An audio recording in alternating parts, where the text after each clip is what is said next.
তো আমরা মৃতদেহ থেকে আলাদা করতে হবে আর সেটা কি করতে তখন সব ভাগ্য আপনার পায়ে এসে পড়বে বুঝলাম হ্যাঁ বলছে রুটিটাকে মেরে ফেলছি। না না স্যার, তুমি বলছে কুকুরটাকে পুজো করে একটু বলে দিতে হবে, আর যদি আপনি এটা করেন তাহলে আপনার ক্ষমতা আরো অনেক বেশি বেড়ে যাবে। এটাকে মেরে ফেল এখন মারলে এটা কোনো মতেই হবে না এটাকে ভালো দিন দেখে বলে নিতে হবে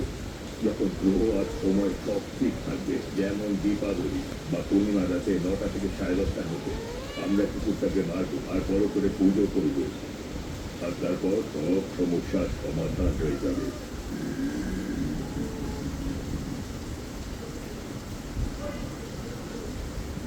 স্যার আপনি আর্জেন্টিনার মধ্যে ডেকে পাঠালেন যে প্রধানরা ফোন করেছিল আজকে রাতে কুকুরটাকে কিডন্যাপ করবো কীভাবে স্যার? রাত 12:30টায় সিমের বাড়ির ব্যাক সাইডে তোমাকে যেতে হবে যাওয়ার পর প্রধানরামকে একটা মেসেজ করে দিয়ে এসছি বুঝতে পারলে ও কুকুরটা কিডন্যাপ করে তোমায় এনে দেবে সেখান থেকে নিয়ে এটা সাবধানে করতে থ্যাংক ইউ স্যার এক মিনিট তুমি যে কিডন্যাপ করে এখানেই ফিরবে তার কি গ্যারান্টি স্যার আপনি এটা বলছেন আমরা কীভাবে বিচার সাথে কথা বলতে পারি? তোমার বাবা যতক্ষণ না কুকুরটা নিয়ে আসছো মেয়েটা এখানেই থাকবে স্যার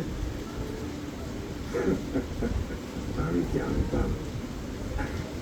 তুমি কুকুরটাকে নিয়ে এখানে আসতে আম্মুর কাছে যেতে কারণ আম্মুর কুকুরটা চাই তুমি তো মেয়েটাকে এখানে ছাড়তে পারবেন তোমার কুকুর চাই না মেয়ে চাই? বলো স্যার